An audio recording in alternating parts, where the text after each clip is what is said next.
el ciclo natural de la vida, por supuesto, pero hay que recordar que la Revolución Cubana tuvo un periodo romántico, cuando se conoció de las guerrillas en la Sierra Maestra, cuando iban a entrevistarlos en las guerrillas, y era una guerrilla realmente nacionalista que se veía que buscaba lo mejor para Cuba. Y cuando triunfó la guerrilla y expulsaron, huyó el dictador Batista, creo que todos en América Latina nos alegramos y felicitamos a Cuba por eso.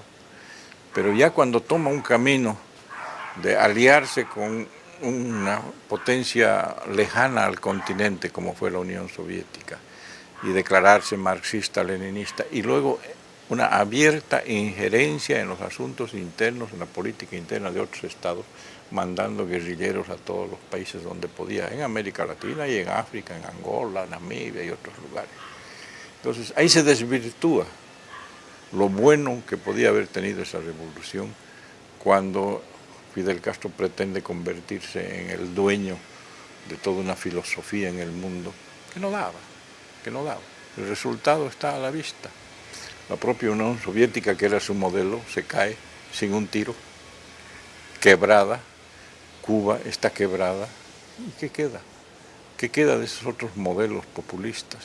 Y lo grave es que ese modelo populista de izquierda que tuvo su época en la década pasada y pocos años más acá en Bolivia, en América Latina, está también llevando por el mismo camino, ¿no? Ahí vemos a Venezuela, vemos a Argentina, a Brasil con una serie de problemas financieros, económicos y todos están siguiendo ese mismo camino. Entonces, y han despertado también un populismo de derecha.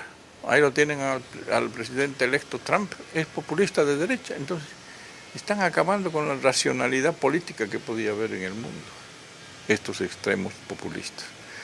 No sé, todavía hay mucha gente que alaba a Fidel Castro por su conducción internacional. No es conducción internacional meterse en los asuntos de otros estados. Cada estado debe tener la libertad necesaria para elegir el camino que quiere sin injerencia de otros. ¿Fidel Castro envió al Che a Bolivia?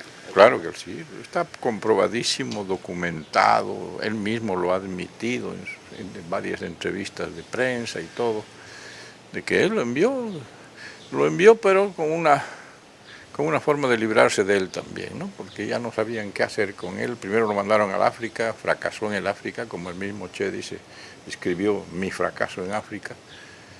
Y después entonces no podía volver a Cuba abiertamente porque había renunciado a la ciudadanía cubana, a su grado de comandante, a todo lo de Cuba. Pero Fidel hizo pública la carta de renuncia, así que le cerró la puerta de Cuba.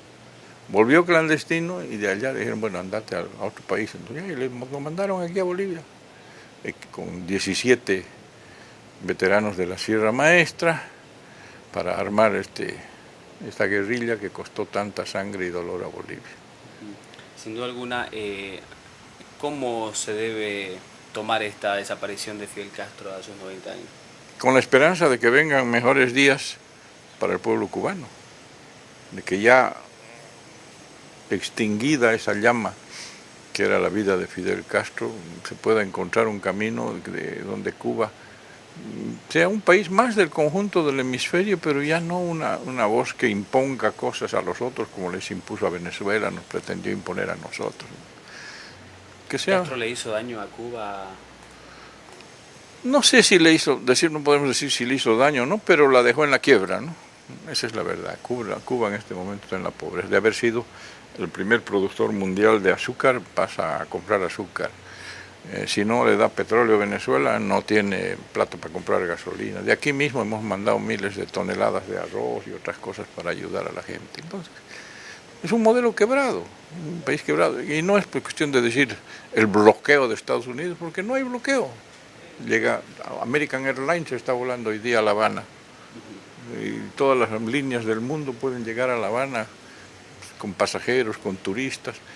Llegan barcos de todas partes del mundo. Lo único que no pueden es comerciar directamente con Estados Unidos en algunos sectores.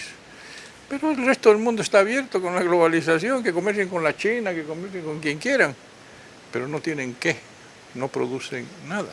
No representa exactamente el sentimiento del país en este caso.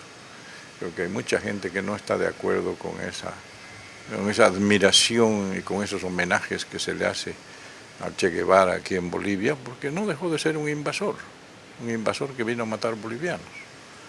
Y eso no lo podemos olvidar. Y en este caso Fidel Castro, que el presidente Bueno, es el responsable, el mayor responsable de eso. De él partió la idea y las órdenes y los recursos y la gente. Él ordenó todo eso hacia Bolivia. Entonces no podemos estar rindiéndole honores nosotros a él.